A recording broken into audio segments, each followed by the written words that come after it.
Hello everyone, now we'll be doing the poem The Inchcape Rock by Robert Southey. So we have seen a lot of pirate movies and we have imagined a lot of pirate scenarios in our minds. And always the pirate is the cooler guy. The pirate emerges out as the winner.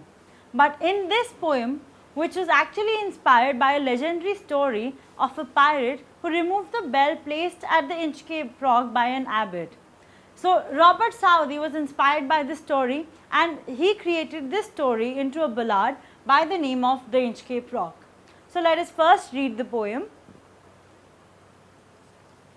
No stir in the sea, no stir in the air, no stir in the sea. The ship was still as she could be.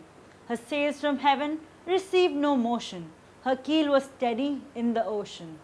Without either sign or sound of their shock, the waves flowed over the Inchcape Rock. So little they rose, so little they fell. They did not move the Inchcape bell. The abbot of Aberbrothock had placed that bell on the Inchcape Rock. On a buoy of the storm it floated and swung, and over the wave its warnings rung. When the rock was hit by the surge's swell, the mariners heard the warning bell. And then they knew the perilous rock and blessed the abbot of Aberbrothock. The sun in the heaven was shining gay. All things were joyful on that day. The seabirds screamed as they wheeled around, and there was joy in their sound. The buoy of the Inchcape bell was seen, a darker speck on the ocean green. So Ralph the rover walked his deck, and fixed his eye on the darker speck. He felt the cheering power of spring. It made him whistle, it made him sing. His heart was mirthful to excess, but the rover's mirth was wickedness. His eye was on the Inchcape float.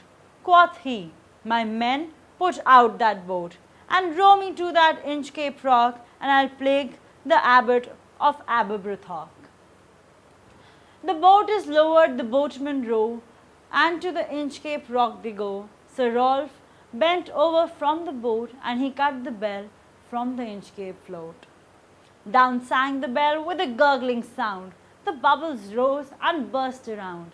Quoth Sir Ralph, the next who comes to the rock won't bless the abbot of Aberbrothock. Sir Ralph the rover sailed away. He scoured the sea for many a day, and now grown rich with plundered store, he steers his course for Scotland's shore. So thick a haze overspreads the sky, they cannot see the sun or high. The wind hath blown a gale all day, at evening it hath died away.